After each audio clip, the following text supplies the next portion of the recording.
Jedi utilise la force pour la connaissance et la défense. Jamais. Ce sont des clients très importants, ils ne peuvent pas attendre. Eh ben, ils vont apprendre. Nous avons juré de protéger jusqu'à la mort la pierre du temps. Et j'ai juré de plus manger de glace, mais Pareil qu'on a créé un parfum pour moi. Ah, ça nous botte tous de t'entendre dire ça. Il faut avouer que voir Johnny massacrer un nazi, c'est presque aussi chouette que d'aller au cinoche.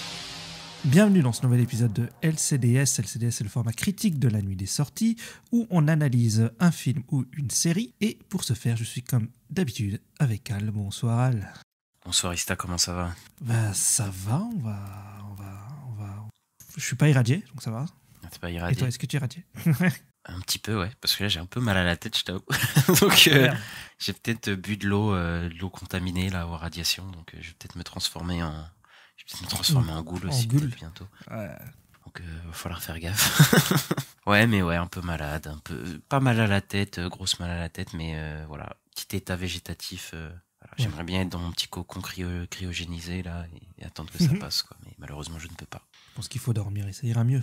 Ouais, bah ça n'a rien changé la nuit que j'ai passée, mais merci de ce conseil.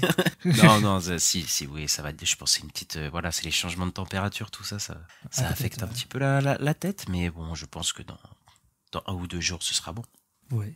Est-ce que tu as pris un thé pour avoir moins mal à la tête? Non, enfin j'en ai pris un tout à l'heure, là j'en ai pas pris. Mais j'ai plus de tisane. Ah merde. J'ai plus de tisane, parce que là on enregistre le soir, donc n'essayez de pas prendre de thé le soir, parce que y a de la théine dedans, donc c'est pas très bien. Si vous allez dormir après, c'est pas fou. Surtout si vous avez des problèmes de sommeil comme moi. Donc non. Voilà, prenez des petites tisanes. Menthe, verveine, et ça va vous... Bon, bref. Là, tu vois, tu me refais parler de thé, là, encore. Et ça va vous mettre bien. Un jour, il arrivera, le podcast sur le thé. Ouais, c'est ça. Au bout de... on fera un défi et après, on fera un podcast full thé. On invitera un spécialiste thé ou des trucs comme ça. Enfin, bref. Là, on a une nouvelle série à parler, là, Ista. Est-ce que tu connais un jeu vidéo sur le thé? Un jeu vidéo sur le thé? Peut-être des jeux vidéo où on doit faire du thé. T'es pas à Cooking Mama ou des trucs? Bah non, ça c'est de la bouffe. Donc, non, Overcooked? Overcooked, ouais, il doit y avoir peut-être du thé, j'en sais. Bah non, après c'est des vrais plats, donc non, je ne connais pas de jeux vidéo sur le thé. Mais peut-être qu'un jour il y aura une adaptation de Overcooked, et ça tombe bien parce qu'on parlait de... Je sais pas où tu vas là, mais... D'une adaptation de jeux vidéo. Fallout, on va parler de Fallout, la série de Prime Video. C'est ça, Fallout. Donc c'est des jeux vidéo développés par Bethesda, si je dis pas de conneries. Oui, c'est ça.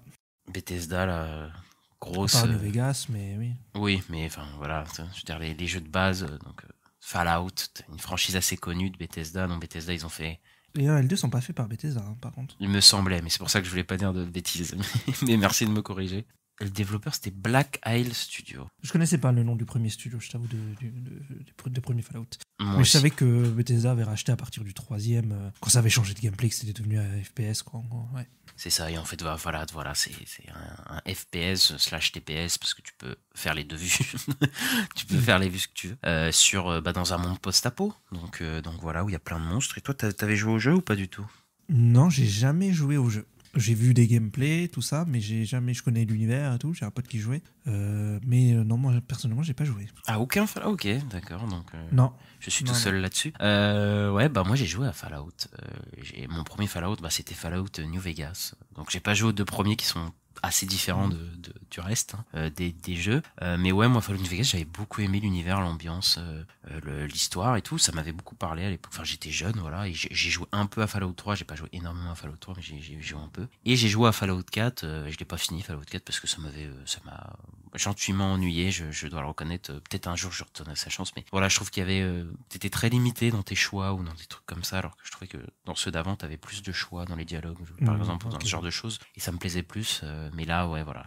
Peut-être le jeu était pas non plus nul à chier, mais voilà, c'était mon ressenti. Et du coup, ils ont fait une adaptation de Amazon Prime. Et qui c'est qui est derrière ce projet, Ista? Alors, derrière le projet, on a Geneva Robertson Dworet, qui a été scénariste de Tomb Raider et de Captain Marvel. et Graham Wagner, producteur de The Office et de Silicon Valley, donc les séries comiques, quoi. C'est ça. Bah, de toute façon, il y a une grande place comique dans la série et dans l'univers même en général, donc c'est pas étonnant à ce niveau-là. On a aussi en producteur exécutif, on a Lisa Joy et Jonathan Nolan. D'ailleurs, c'est beaucoup eux qui faisaient les interviews, de ce que j'avais vu. Oui, bah après, voilà, le couple, un couple très connu, voilà, Jonathan Nolan, frère de Christopher Nolan, qui a scénarisé énormément des films, enfin co-scénarisé énormément des films avec son frère jusqu'à Interstellar, où ça a été la rupture entre les deux. Et il est plutôt parti faire des séries télé. Là, il fait Person of Interest, la série à l'époque que je trouvais pas trop mal. Ça date, c'était il y a 10 ans. Bon, voilà. Mais qui avait fait Westworld aussi, que j'avais beaucoup aimé. Enfin, j'ai vu que les 2 premières saisons, mais j'avais beaucoup aimé, que c'était une série très très bien écrite et très intéressante. Donc on le retrouve ici. Bon, on le retrouve pas à l'écriture, mais il a réalisé les 3 premiers épisodes de la série. Pour le coup. On a aussi, donc, sur les réalisateurs des épisodes, on a Claire, alors c'est pas avec un I, c'est Clark Kilner, une réalisatrice donc, qui a travaillé notamment sur House of Dragon, sur Gen V, Snowpiercer, la série Netflix. Mais bizarre quand même, parce que Snowpiercer, c'était Netflix dès le début. Parce que tu sais, ils aiment bien acheter des séries Netflix. Oui. Bon, c'est possible. Alors. On a aussi Wen Yip, donc lui qui a travaillé sur Les Anneaux de Pouvoir, La Roue du Temps, Preacher et Doctor Who. Les Anneaux de Pouvoir, ça fait peur. La Roue du Temps aussi, ça fait peur. Bon, après, c'est le catalogue Amazon, après. Bah, c'est ce que j'allais dire, ouais. C'est qu'en fait, c'est cohérent avec Prime Video, quoi. C'est les séries Prime Video. Donc, on a aussi Frédéric Otoy, qui a travaillé sur The Boys, sur Watchmen, sur Shogun, sur Snowpiercer et sur The Walking Dead. Donc lui, il a un CV pas trop dégueulasse. Et on a Daniel Gray Longino, qui est réalisateur et producteur, et lui, il a travaillé sur Pen 15, enfin Pen 15, et directrice et Who is America. Bon, ça, je connais pas, moi, j'ai pas vu ces productions. Donc, Ouais, des séries un peu plus confidentielles, mais sinon les autres, ils ont un CV quand même avec des séries assez connues, quoi. Oui, voilà, c'est pas des blockbusters, hein. des gros trucs, hein, voilà. Donc voilà, ça étonne pas. La série, elle a un gros budget quand même. Bah ouais, elle a un budget de 150 millions de dollars quand même, effectivement. Donc ouais, c'est une des grosses. Bah, après Amazon, ils comptent pas quand ils balancent le chèque. Oui, bah. C'est un truc de fou. Mais ouais, je crois qu'elle fait partie de la petite liste de séries qui ont dépassé, enfin tu sais, qui font plus de 150 millions. Tu sais, avec les Game of Thrones à certains moments, House of the Dragon. Rings of Power, évidemment, il y a certaines séries qui ont coûté comme ça, mais il n'y en a pas énormément. Et la sortie de la série est un peu spéciale, puisqu'elle est sortie en même temps qu'une nouvelle politique d'Amazon, Ista, les fameuses pubs. Alors voilà, je vais pousser mon petit coup de gueule. Voilà, mon petit coup de gueule avant d'attaquer la critique. J'ai voulu regarder un épisode sur Amazon, et bah en fait, il y a le nouveau système de pub, et donc soit tu payes plus cher, et donc du coup tu n'as plus les pubs, soit tu as le même abonnement que moi j'ai gardé, et donc du coup je lance la série, je me tape une pub au début et je me dis bon, en vrai si c'est une pub avant que l'épisode commence et genre à la fin et une fois que l'épisode est fini, en vrai je m'en fous un peu, tu vois, ça va pas me déranger. En fait ils te mettent 3 pubs sur 1 heure. D'accord, donc en fait c'est insupportable. Et j'ai l'impression même des fois possiblement la série elle a été timée sur certaines coupures pour que ça matche sur des pubs, ça se trouve. Bon, là, je dis peut-être de la merde. Je sais pas, parce que j'ai entendu l'inverse. J'ai dit quelqu'un qui a dit que ça coupait au plein milieu des trucs et que ça l'avait saoulé. Bon, peut-être. Alors, c'est peut-être moi qui ai senti sur certaines coupures, mais voilà. J'ai peut-être senti ça, mais ils l'ont peut-être pas fait à chaque fois. Mais bref, en tout cas, c'est insupportable. 3 pubs par heure, enfin, c'est une dinguerie, quoi. Et, bah, je vous recommande pas de prendre cet abonnement-là, tout court, et que c'est un peu une arnaque. C'est sur TF1+, tu sais, c'est leur service de streaming là, c'est gratuit, mais t'as des pubs comme ça tout le long et ouais, les gens disaient c'est insupportable, quoi. Ouais, mais au moins TF1 c'est gratuit du coup. C'est ça aussi. Donc bon, tu vois, au moins tu payes pas. Alors que là tu payes, mais là on te dit tu dois payer plus cher pour avoir de pub. Enfin, c'est n'importe quoi. C'est juste pour vous faire dépenser plus de fric. Mais enfin bref, maintenant qu'on a fini la production, on va attaquer. C'est vrai qu'ils en ont pas assez, pas évident. C'est vrai qu'Amazon n'a pas assez de fric, quoi. Enfin bref, on va passer à la critique, mais juste avant, la bande-annonce. Là voilà, la petite tueuse.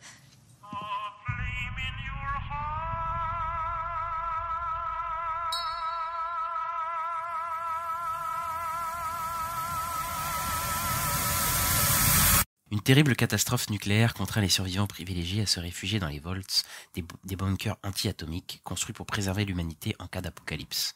200 ans plus tard, une jeune femme quitte l'abri 33 et s'aventure à la surface à la recherche de son père dans un monde dévasté et violent. Le synopsis de Fallout. Donc on retrouve dans les rôles principaux Ella Purnell, Aaron Moten, Walton Goggins, qu'on a vu souvent chez Tarantino, Moses Arias, voilà, c'est à peu près les acteurs principaux, et Kyle MacLachlan, mon amour de toujours, Kyle MacLachlan, voilà, c'est pour ceux qui ont vu Twin Peaks par exemple, ou les films de David Lynch, vous savez à quel point c'est un acteur extraordinaire.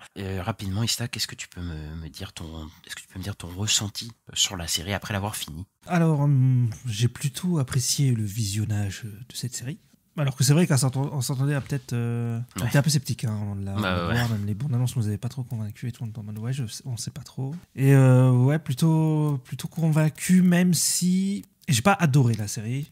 Voilà, moi je lui mettrais pas un 4 sur 5 parce que en fait j'ai un petit problème avec un personnage auquel j'ai du mal à m'attacher. Sur les 3 gros personnages, on va dire, de la série. Et je trouve que les révélations de fin, elles m'ont pas convaincu de fou. J'ai pas été surpris, j'étais pas en mode waouh, incroyable et tout. Donc je trouve la série sympa, qu'elle se suit bien, il y a des bons moments dedans, il y a des personnages attachants, mais il y a quelques trucs qui butent pour moi. Et donc pour moi, ça restera une série sympa sans plus. Voilà. D'accord, bah moi aussi j'étais surpris parce que franchement moi je m'attendais vraiment à ce que ce soit pas bien du tout. Et passé 1 ou 2 épisodes, bah finalement en fait je me suis laissé porter par la série, par le ton de la série, par l'ambiance de la série, qui a vraiment réussi à capter l'ambiance du jeu vidéo et qui a vraiment réussi à créer un univers qui marche vraiment bien, étonnamment, parce que je m'attendais vraiment à une catastrophe et tout. Et en fait au final ça marche bien, je trouve que les personnages sont assez attachants, moi j'ai trouvé même assez intéressant.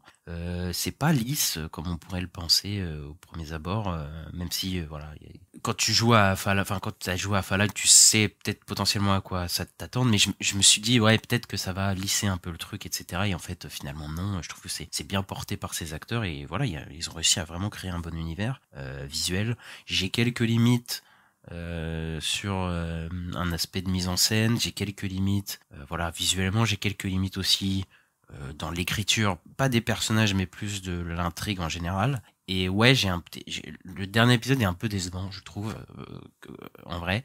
Mais après, globalement, je trouve que c'est une bonne surprise. Voilà, je dirais plutôt parce que c'est vraiment une surprise pour moi parce que je m'attendais vraiment pas à ça. Et voilà, bah du coup on va attaquer.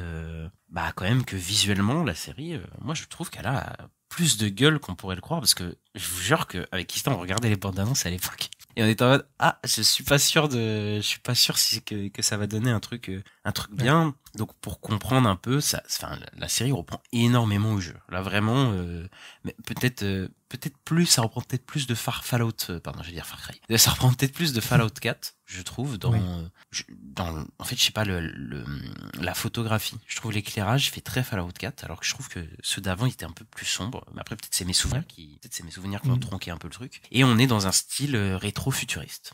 Alors le style rétro-futuriste, c'est quoi? Bah en fait on n'est pas dans un futur possible, voilà, on est dans un futur c'est une dystopie. C'est un futur en 1960, quoi. Ouais. Non, c'est là où c'est pas un futur, parce que c'est que en fait, c'est pour ça que je dis rétro-futuriste, c'est que c'est pas un futur de à nous de maintenant en fait. Oui, non, mais c'est ça.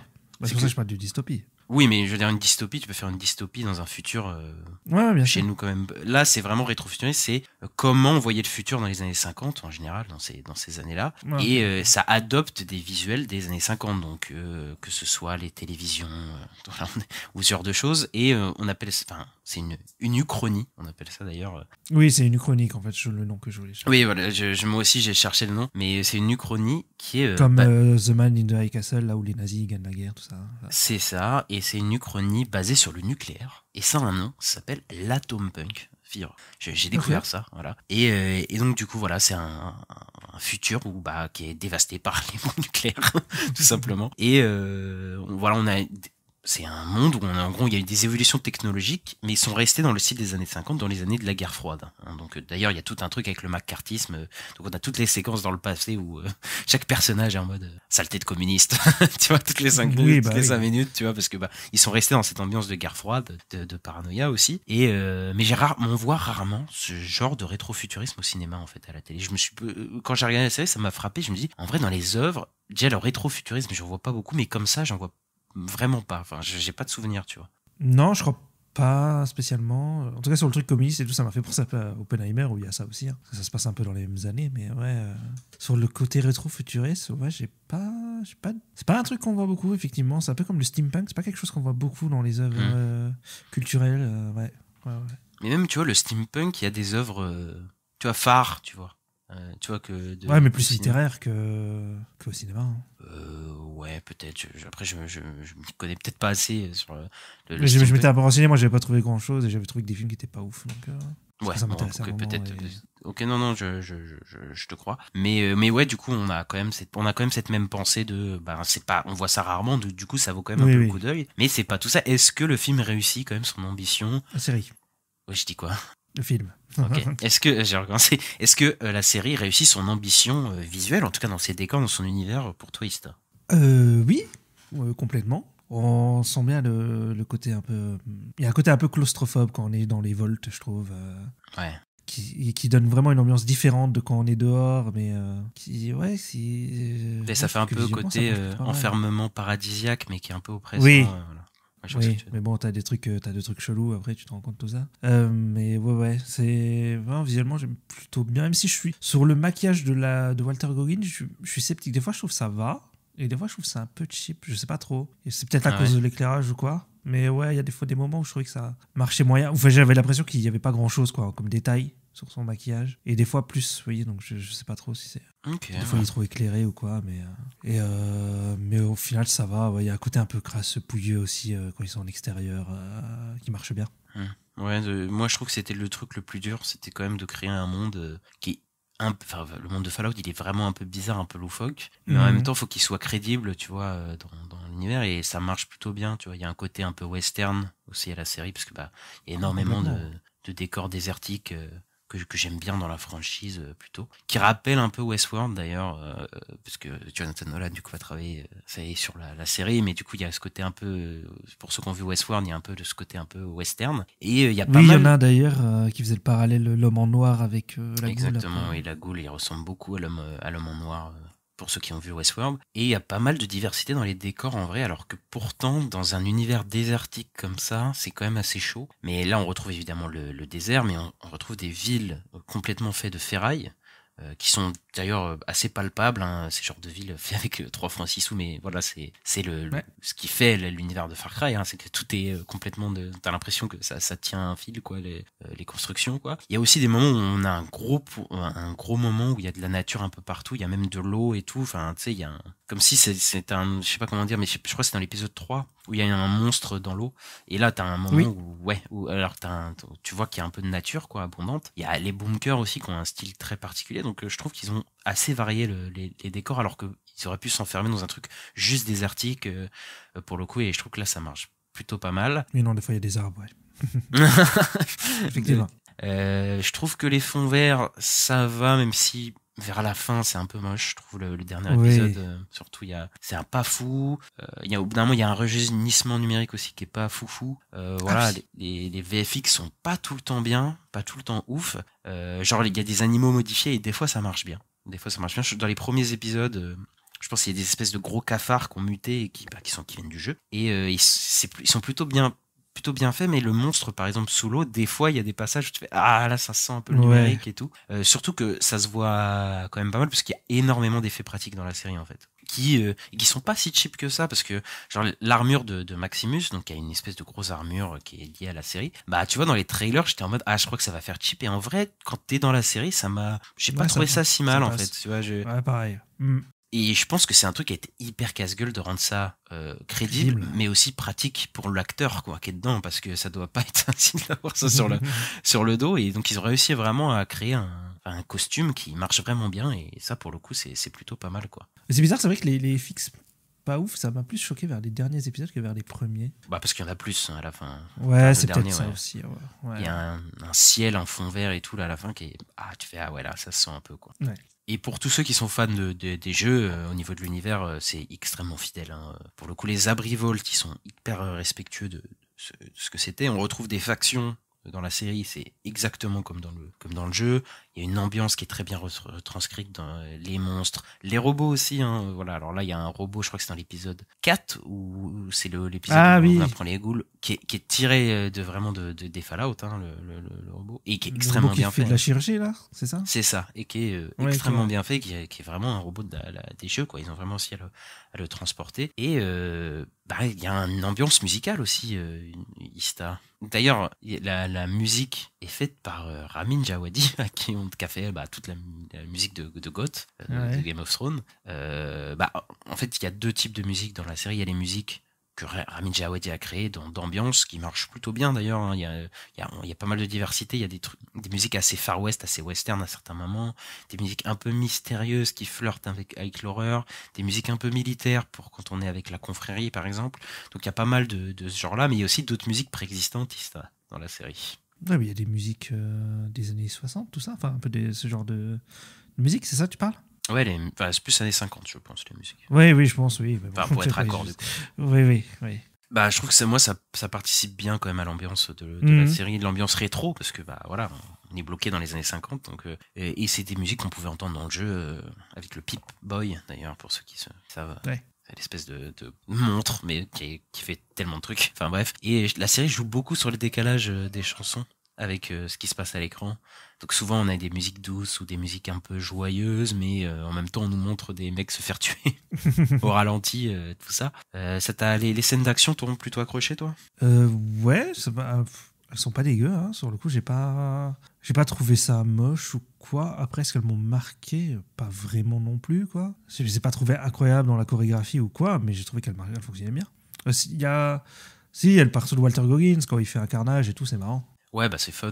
Les scènes sont assez fun. Après, les chorégraphies, vu que toutes les scènes quasiment d'action sont filmées en full ralenti, c'est vrai que c'est quand même un reproche qu'on fait à la série. Ils abusent des ralentis, genre avec la musique et tout. Genre, au début, je trouve que ça marche bien, mais au bout du 6e épisode à faire ça, je trouve ça un peu too much même la série est un peu too much dans certains de ses effets. Là, à côté too much, ouais. Même si je trouve que les 3 premiers s'en sortent vraiment bien, ceux faits par Jonathan Nolan, je trouve vraiment que il est peut-être un cran au-dessus des autres, du coup, et ça se sent. Mais la série, elle m'a pas mal surpris dans la violence, surtout les 3 premiers épisodes, parce que vraiment, je m'attendais pas à ce qu'il y ait des explosions de tête. Enfin, genre l'épisode 2 où on voit Walton Goggins qui débarque et qui filme tout le monde, genre les maquillages de faux sang et sûrement des VFX en même temps sont plutôt bien faites, quoi. Et ça vraiment ça explose, quoi. C'est un peu comme Tarantino là, tu sais, quand ça tire et que ça explose les torses des gars ou quoi. Enfin là c'est vraiment dans ce côté hyper fun, hein, et violent, quoi. Et je trouve que d'ailleurs le ton de la série est plutôt pas mal, hein. On retrouve la série est assez fun parce qu'on a des persos hyper décalés, donc voilà, on a de la violence, de l'humour et tout. Et l'humour est un peu satiré, c'est un humour assez spécial, je pourrais pas décrire vraiment comment il est. C'est très kitsch, je sais pas. Tu vois, ça se joue beaucoup sur le fait que les personnages ils soient gênants, tu vois, dans leur interaction sociale. Ouais. Tu vois, par exemple, en fait, déjà sur Lucie, il y a le côté, elle est complètement décalée parce qu'elle connaît pas la vue de la surface et qu'elle l'a vécu dans le Vault depuis sa naissance, quoi. Et donc elle est très cadrée, tout ça, et puis en fait, c'est le bordel, quoi. C'est la survie à tout prix. C'est ça, elle est dans son petit monde. Mais il y a aussi les interactions sociales où comme on est dans un monde où voilà, les interactions sociales c'est plus ce que c'était. En fait, il y a des trucs hyper gênant, genre, pas gênant pour eux, mais gênant pour nous. On se dit, mais qu'est-ce qu'on regarde? C'est ce moment où le personnage de Lucie parle de sexe à Maximus. Et en fait, elle en parle d'une manière tellement... elle voit tellement pas le problème avec ça. Et lui, c'est comme si c'était la première fois qu'on lui en parlait. Tu vois, il comprend pas du tout et ça crée un décalage hyper drôle avec nous qui font en mode, mais en fait, ils ont pas du tout les mêmes codes que nous. Et donc, je trouve que ça participe à l'ambiance de la série et du monde dans lequel ils ont réussi le monde qu'ils ont réussi à créer. Donc, je trouve que ça marche bien et le ton même est hyper bien géré, hein. Toi, ça t'a fait rire plutôt? La série. Ah oui, il y a des moments qui m'ont fait plutôt barrer, ouais. Il y a des moments aussi qui m'ont fait un peu flipper aussi, hein. Il y a un peu il y a des moments où j'ai eu peur pour certains, pas surtout pour Lucie en fait. Mais parce qu'elle arrive dans des endroits un peu chelous là des fois. T'as des genres de zombies et tout là. Donc des fois c'est un peu. Ouais, ça marche bien. En fait, c'est ça qui est bien, c'est que quand je dis le ton est hyper bien géré, c'est qu'on passe de plein de tons, mais en même temps c'est cohérent dans l'univers. Tu vois, c'est pas un truc qui, genre l'humour désamorce pas les enjeux ou ce qui se passe, tu vois. C'est toujours pas mal et tu passes d'une scène fun à un moment où à des personnages qui se coupent des doigts d'un coup, tu vois. Et oui, c'est hyper violent et c'est hyper choquant, tu vois, sur le moment. Et en même temps, oui, je suis pris et après là, je pense que c'est surtout grâce aux personnages, mais les personnages comme on est attaché plus ou moins à eux, bah quand il y a une situation un peu tendue et que la série le gère bien, bah ça marche et il y a un épisode évidemment qui tend un peu vers l'horreur avec des zombies à un moment et ouais, même si la série je trouve elle aurait pu aller plus dans l'horreur à certains moments, je pense qu'elle se retient un peu à ce niveau-là. J'espère que dans la prochaine saison ils iront peut-être un peu plus là-dedans, mais après je chipote un peu. La série est très bien rythmée, voilà. Enfin, c'est pas une série d'horreur quoi, mais voilà. Et il y a des très bons cliffhangers, voilà, je le dis pour la série. Voilà, ça te donne envie de cliquer sur la suite, voilà. Ils savent très bien faire ça, les séries. Bravo. On va passer au perso. Qu'est-ce que tu penses de Lucie d'ailleurs? On en parlait, la personnage principale. Ouais, Lucie j'aime beaucoup. Je la trouve, elle est super attachante et tout. Elle a un côté un peu candide, un peu niais qui la rend touchante quoi. Et donc t'as envie de la suivre, de voir où elle va aller, tout ça. Tu sens c'est la bonté incarnée quoi. Elle est gentille quoi. Donc ouais, elle est cool.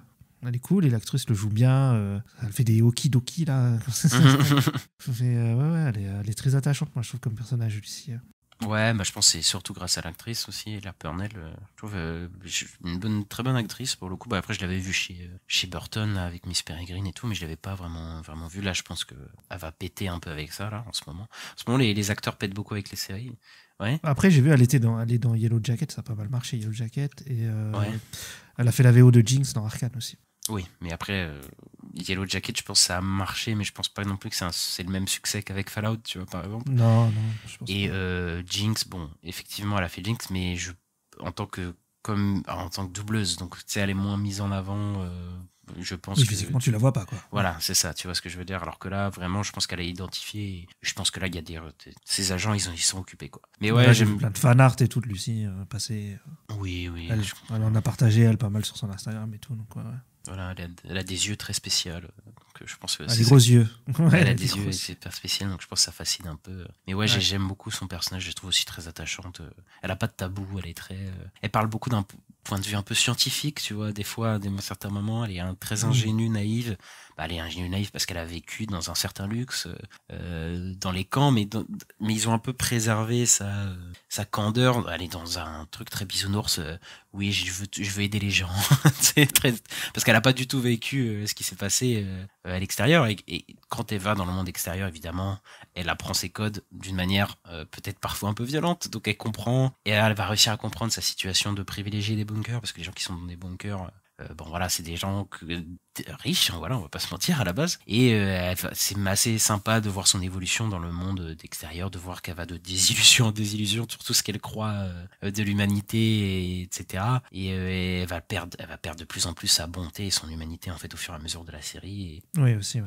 Et voilà, je vais parler du dernier épisode. Bon, voilà, je vous préviens, mais on spoil d'habitude ces épisodes-là, les épisodes sur les séries. Mais ouais, elle tue sa mère à la fin, donc elle est en zombie. Mais je pense que c'est un peu symbolique de la fin de son innocence, de son humanité qu'elle avait potentielle, et elle va se diriger vers un truc beaucoup plus sombre, je pense, vers la suite. Et ouais, c'est assez sympa de voir vraiment son évolution, et c'est vraiment une des vraies forces de la série, c'est de montrer comment cet univers terrible, il peut rendre des hommes potentiellement bons en des tueurs, etc.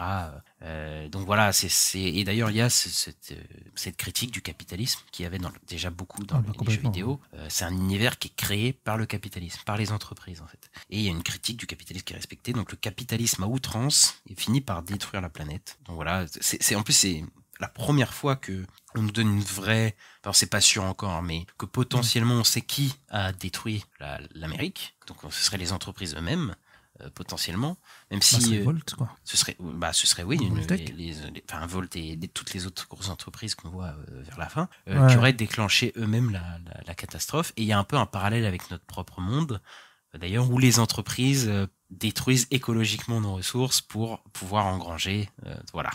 Donc c'est assez, voilà, exactement. Donc après, on peut remettre en question le fait que c'est une série produite par Amazon, et donc techniquement, il y a un peu ce truc-là, mais en même temps, tu peux pas sortir 150 millions de dollars comme ça sans se passer par une entreprise ultra capitaliste. Donc voilà, c'est quand même compliqué. Ouais, c'est vrai. Mais ce que tu disais sur le personnage de Lucy qui évolue, en fait, quand tu vois les flashbacks de la Goule, t'as un peu ça aussi. T'as un peu le côté où c'était un mec bien, quoi, à la base. Ah oui. Enfin, bien. En tout cas, c'était pas un mec horrible. Oui, voilà. Comme il est là après, quoi. Et ouais, lui aussi, c'est totalement ça. C'est comment un mec, on le voit quand il était avant l'apocalypse, c'était plutôt un mec, c'était une star et tout, voilà, mais qui avait pas du tout ce manque d'humanité qu'il a en lui quand on le voit, parce que voilà, Walton Goggins, on peut parler du meilleur personnage de la série, pour le coup. Oui, complètement. Hein. Oui, la Goule, il est incroyable, hein, en Goule. Même ses flashbacks, hein. Moi j'aime beaucoup ses flashbacks, tout ce qui ça raconte, tout ça. Je trouvais ça super intéressant de revenir dans les années 50 et tout. Et ouais, dès qu'il fait son entrée en tant que Goule. Dans l'épisode 2, là, il l'éconise à mort et tout. Il est super, le personnage. Ouais, moi j'aime beaucoup Walton Goggins.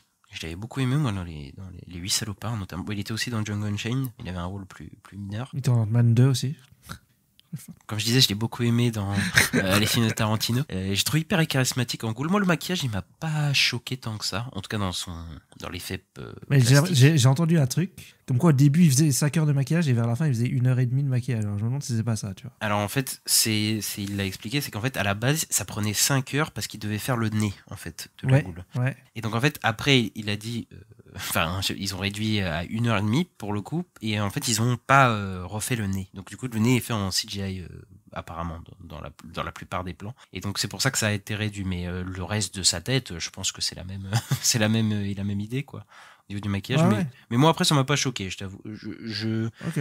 Après je peux voir que j'ai vu que je sais pas, il y a un moment où je me suis dit que ça faisait un peu cheap, alors qu'au début ça m'avait pas choqué, mais à la fin de la série ça va. Je sais plus l'épisode 7 ou je sais plus lequel, mais ouais. Après, peut-être aussi parce que les autres ghouls, en fait, dans la série, sont vraiment défoncés de la tête, en fait, au niveau du visage. Et ils ressemblent plus aux ghouls du jeu vidéo. Parce que c'est vrai que les ghouls, ils ont un visage moins lisse, en fait, que Walton Goggins. Lui, il a une tête horrible, hein. Voilà, mais tu reconnais quand même. Mais il a pas la peau qui descend, qui pend. Voilà, alors que d'autres ghouls, il y a une ghoul qui voit, qui le connaît et qui le tue, je crois, c'est dans le 3e épisode ou un truc comme ça. Oui, il la tue. Il a une tête complètement, il a la moitié de la tête, on dirait, qui est défoncée et tout, et ça ressemble plus c'est plus proche des jeux vidéo. Donc peut-être c'est ce contraste-là qui est peut-être. Ouais, ou après je te dis c'est peut-être l'éclairage aussi sur la scène. Ouais, je me suis dit que ça faisait cheap. Hein. Mais en tout cas, moi je trouve qu'ils volent pas mal des scènes dans lesquelles il est. Pour le coup, il a une très bonne introduction, et effectivement, ce personnage lui permet de découvrir le monde avant les bombes. Sur le coup, le McCarthyisme, et qu'il est l'opposé de tout ce qu'il était. À l'époque, quoi, maintenant. Mais c'est marrant aussi le parallèle qu'on peut faire avec Lucy, parce que lui, c'est un méchant qui a plus rien d'humain, autant physiquement que mentalement. Voilà, il a aucune empathie pour n'importe qui. Il est juste là, il veut juste faire son job de chasseur, voilà. Mais lui, il va redécouvrir peut-être petit à petit son humanité à travers les flashbacks et à travers lui qui se rappelle sa vie passée. On a ce moment où il se pose dans le canapé et il voit ses vieux films et ses vieilles pubs qu'il faisait à la télé, et ça le rappelle un peu son passé, ça nous permet de connecter beaucoup plus à lui et on le comprend mieux, et c'est même marrant de voir un peu peut-être le chemin inverse qu'ils ont, lui et Lucy, quoi. Et c'est peut-être pour ça aussi qu'ils se rejoignent à la fin, techniquement, pour la prochaine. Lui s'humanise un peu, et ouais, parce que même au début il bute le chien, puis après en final il est avec le chien. Oui, parce que ça lui rappelle un peu son ancien chien, même s'il est en mode t'es pas le chien, t'es pas le chien. Voilà, il a un refus quand même de son humanité, mais voilà, il y a encore un peu en lui, quoi. On parle de Maximus, celui que t'aimes pas ou pas? Oui, attends, Ginix, c'était lui. Après des trois, je pense que c'est celui qui est un peu, qui est le moins bon, mais bon. Bah c'est ça, c'est en fait moi c'est Maximus, donc le perso militaire en gros, hein, de la confrérie. Ouais, j'ai eu beaucoup de mal à m'attacher. Je me suis pas attaché à ce personnage du tout. En fait, tu sais, à la fin, tu peux penser qu'il est mort. Enfin, moi, j'ai pensé qu'il était décédé. J'en avais rien à foutre. J'étais en mode, ok, il est mort, quoi, et ça m'a rien fait. Donc, ouais, je sais pas, j'ai pas vraiment accroché à ce personnage-là. Je l'ai pas trouvé très attachant. J'étais pas à fond dedans, même si son histoire est quand même intéressante, et son écuyer, là, qui arrive après, m'a un peu fait marrer, quand même. Ouais. C'est celui qui a le pied défoncé. Oui. Mais ouais, Maximus, je suis un peu sceptique, je suis pas trop fan de ce personnage. Même quand ils sont dans le Volt 4, ça m'a saoulé qu'ils mangent du popcorn et qu'ils fassent rien et tout. Même si je comprends hein, l'idée, tu vois, en mode ça y est, il est tranquille, il peut voilà, mais bon. Je vous trouve dur, moi, sur Maximus, les gens. Je le trouve pas, je trouvais pas horrible comme Les gens personnage.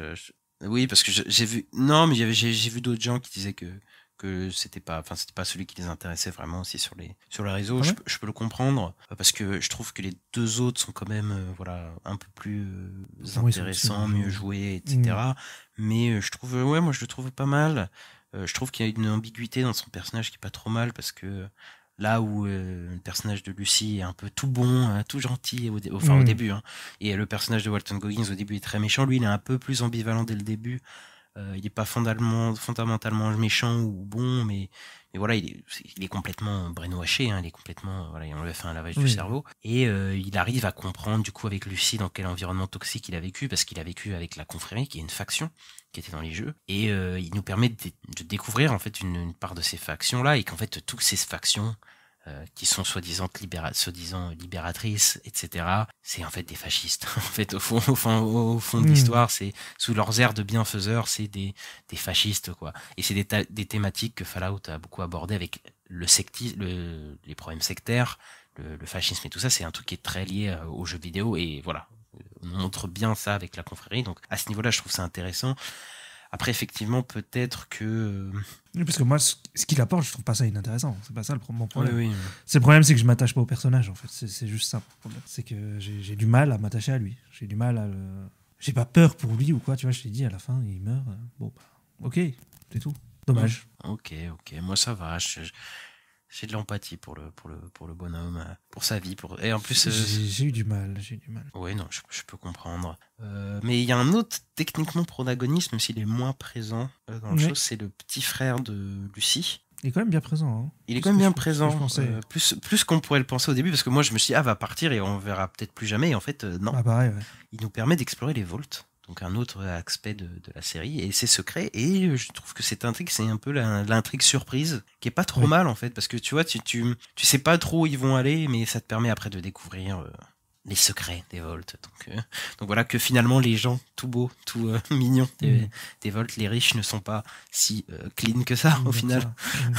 Après, quand tu la joues à Fallout, tu t'en doutes qu'ils vont aller vers là, mais c'est là où je dis vraiment que au début, quand tu vois le premier épisode, tu t'attends à un truc lisse au possible.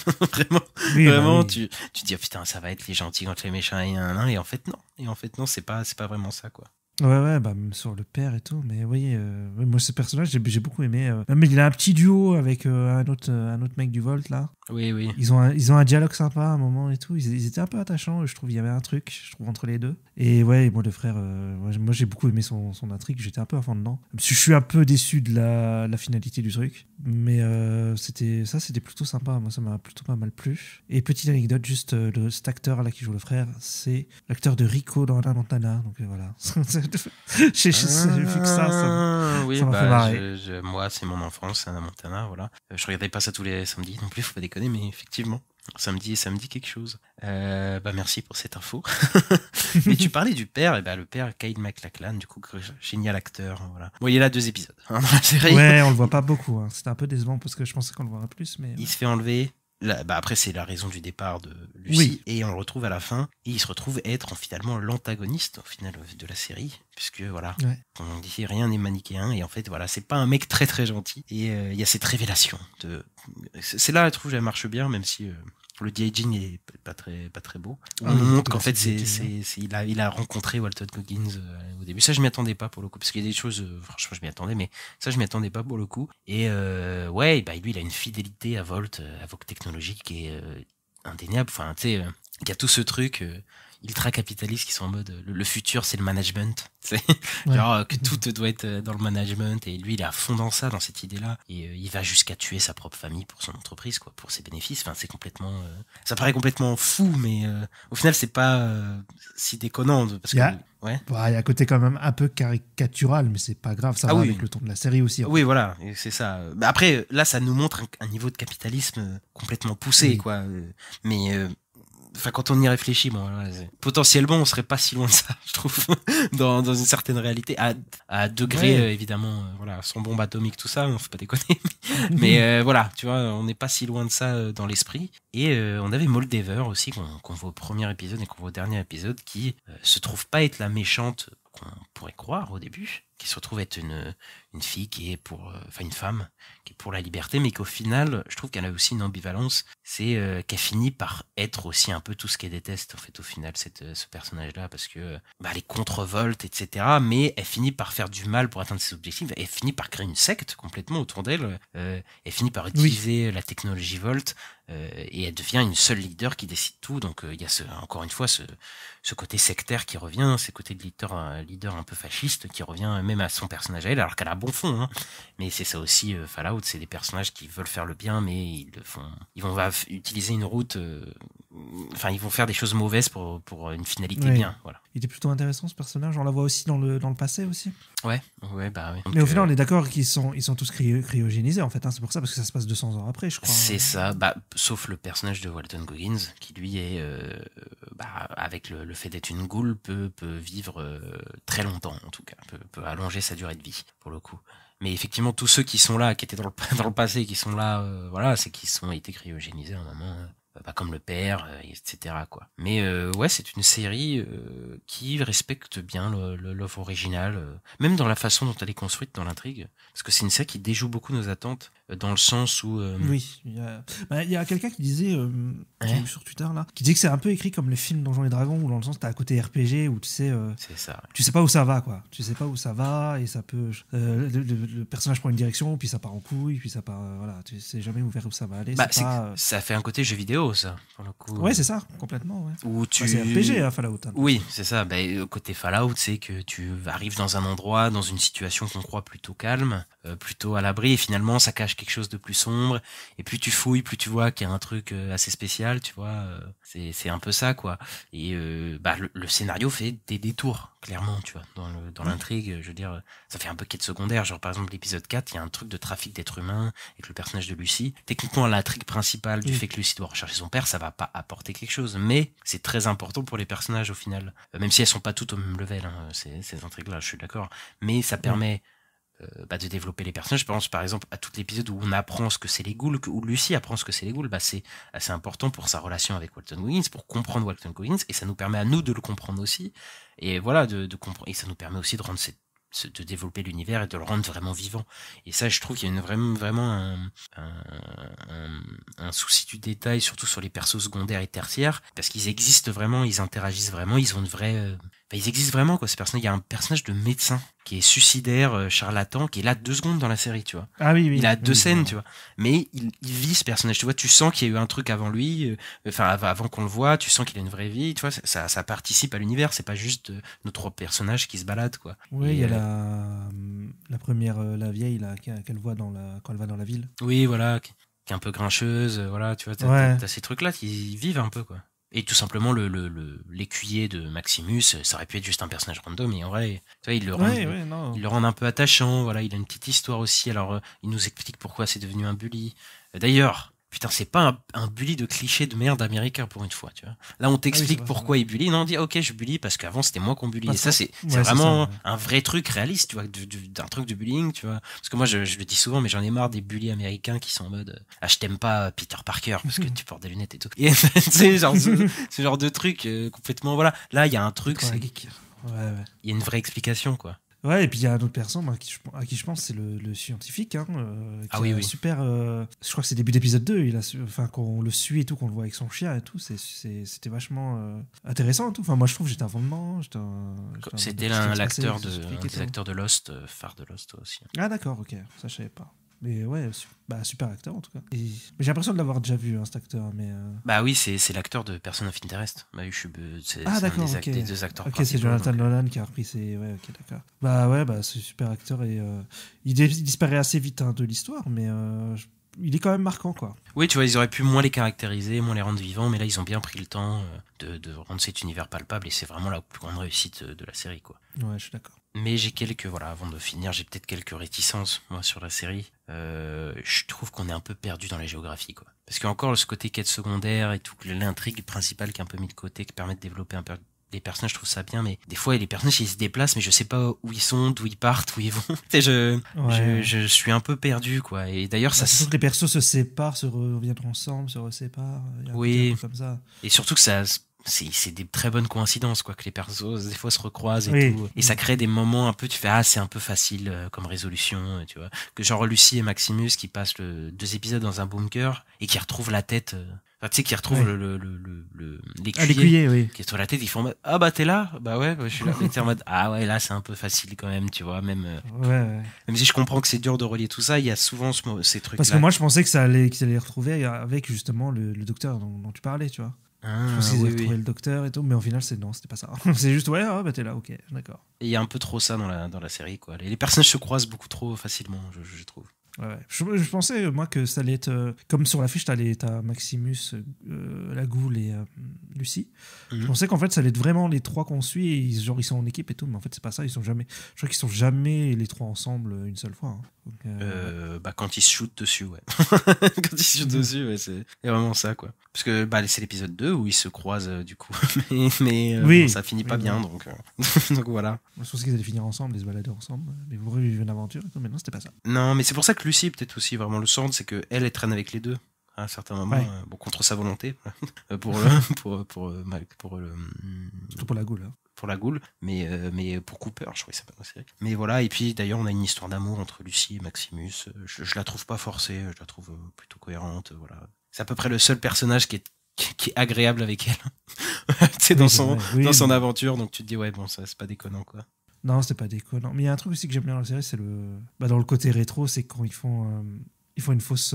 Dans le passé, là, ils font tu vois une fausse pub en noir et blanc et tout. Tu sais, ça participe vachement à l'ambiance un peu rétro et tout. Tu vois Walter Goggins en mode années 50 et tout.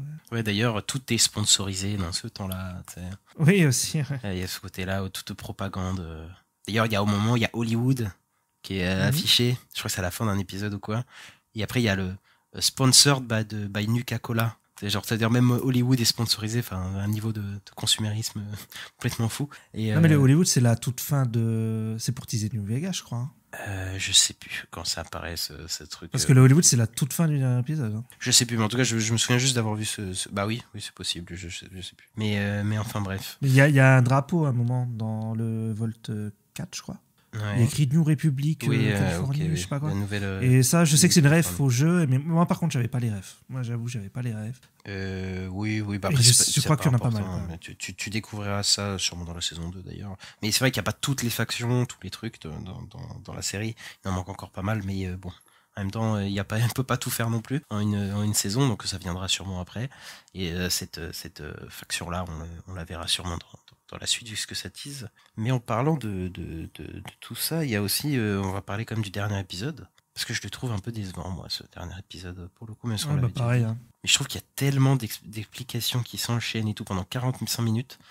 Tu te tapes... je trouve que c'est beaucoup trop explicatif. Genre, à la fin, ça n'arrête pas, et des choses que tu as j'ai l'impression de voir Lucie pleurer pendant 45 minutes, et c'était pas très intéressant, quoi. Oui, où les gens lui disent des trucs, tu vois. Ouais. Et en plus, ça enchaîne les révélations. Donc, tu as les révélations de qui a lancé la nuque, sur chez Lysens. Sur la ville, oui, c'est Lysens. Ouais. Donc, qui c'est qui a tué la famille de Maximus, techniquement, qui l'a fait. Enfin, tu sais, t'as tout ce truc-là qui s'enchaîne, et t'es en mode, ok, là, c'est un peu lourd. Et en plus, on te met des gros ralentis et tout. Donc là c'est un peu trop, quoi. Tu fais. Le squelette, en fait, c'est la mère. Et puis, oui. Oui, voilà, tu vois. Et t'as beaucoup de trucs, quoi. Donc, c'est un peu lourd, je trouve. Donc, c'est un peu moins bien fait. Mais par contre, la révélation dans le bunker, je la trouve plutôt bien fait, moi, tu vois. Avec le robot qui lui explique. Et là, on voit tout. Il est marrant, le robot, d'ailleurs. Oui. Le robot cerveau, là. Oui, qui est le mec qui harcelait Walton Goggins dans le passé. Ouais, c'était ça, oui, c'est ce que j'ai entendu. Ouais. Non, attends, le mec qui le harcelait. Tu sais, le mec qui à chaque fois lui dit « Ah putain, faut que je vous parle, pour le, je sais plus, pour le vendre du Volt. Enfin, en gros, Ah, ok, d'accord. et en fait, c'est la même voix, donc je pense que c'est lui, quoi. Enfin, c'est son intelligence, en tout cas. Parce qu'il n'y a pas le. Tu sais, à un moment, il y a une fête chez lui, là. Mhm. Il parle à un mec dehors, là, sur sa terrasse. Ah non, c'est pas lui. Ouais. Ouais, mais lui, je crois qu'il y a sa voix dans le robot chirurgien, là. Enfin, j'ai vu un truc comme ça passer sur les réseaux. Ok, ouais. Bah après, c'est peut-être juste un clin d'œil, ça, je pense. Ouais. Pas un clin d'œil. Juste, le mec, ils ont dit, ah, putain, t'es cool et on veut ta voix. Je sais pas pourquoi tu vois. Mais voilà. Mais ouais, voilà. C'est à peu près ce que je pense. Et ouais, plan final sur New Vegas. À la fin, la série tease. Oui, on est d'accord, c'est New Vegas. Hein, oui. Ce que voit le père, c'est. Oui, il y a l'énorme tour. J'étais pas sûr, mais quand j'ai vu Hollywood, je me suis dit, bah, Las Vegas, tu vois. Mais ouais. Et ouais, du coup, potentiellement la saison 2 se passera, enfin potentiellement, c'est sûr, je pense, que va se passer à New Vegas. Je sais pas comment ils vont adapter ça parce que ça se passe après New Vegas. Et selon ce que tu as fait dans le jeu, tu as différentes fins, donc je sais pas comment ils vont adapter ça. Oui, parce qu'ils disent que New Vegas est canon dans le. C'est ça, hein? Que à peu près tout l'univers est canon. Hein. Ouais. Mais ouais, je sais pas comment ils vont, enfin, quelle fin ils vont décider de choisir au niveau du jeu pour adapter ça en série. C'est ouais, je ne sais pas. Celle qui les arrange. Mais ouais, ça me hype parce que je m'attendais pas du tout à ça. Moi, à la fin de la série, je m'attendais pas à ce qu'il aille à New Vegas. Ouais, mais ça peut amener des choses intéressantes. Hein, mais ouais. C'est le plus apprécié, je crois, des Fallout New Vegas. Après, quand il avait un peu déçu et tout. De la nouvelle formule, je pense, parce qu'après il y a des gens qui aiment beaucoup Fallout 1 et 2. Oui, qui ont du mal avec à partir du 3. Ouais. C'est ça, et quand la nouvelle forme. Mais après, à partir de Fallout 3, c'est celui qui est le plus aimé, oui, je pense. Ouais, complètement. Et qui n'est pas fait par Bethesda, surtout. C'est pour ça que c'est bien. Non, du coup, Ista, voilà, t'as des choses à ajouter peut-être à la série ? Non, pas spécialement. Écoute, je pense qu'on a fait le tour. Hein. Ouais, on va parler peut-être avant de se quitter. On a eu quand même quelques infos. Et il semblerait que la série soit déjà renouvelée pour la saison 2, c'est pas officiel, mais on a réussi à la savoir grâce à un crédit d'impôt en fait de 25 millions de dollars qui est accordé par la Californie. On a eu aussi quelques allusions de Jonathan Nolan, Elisa Joy, et d'ailleurs, maintenant que la série est sortie depuis à peu plus d'une semaine, enfin non, moins d'une semaine, qu'est-ce que je dis, je sais plus du tout la notion du temps, mais alors vous écoutez ce podcast, ça a sorti plus d'une semaine, le succès est clairement au rendez-vous, on peut le dire, je pense, Ista. Ouais, ça a l'air de prendre, hein. Je pense qu'on n'a pas les chiffres, mais oui, ça clairement. Ça a l'air d'être clairement pas mal, donc ça va être renouvelé sans trop de problèmes. Et voilà, on en reparlera quand la saison 2 sortira. Ouais, mais oui, on va clairement avoir une saison 2. Ça, je pense que oui, c'est pas là, c'est sûr. Ça, on en a fini. Ouais. On va se quitter sur ça. N'hésitez pas à vous abonner selon votre plateforme de streaming, à laisser un petit like, à laisser les 5 étoiles, ça fait toujours plaisir, à nous suivre sur les réseaux sociaux @la nuit des sorties, et on se retrouve très bientôt pour un futur épisode de la critique de la semaine, Ista. Ouais, à la prochaine. Ciao. Salut.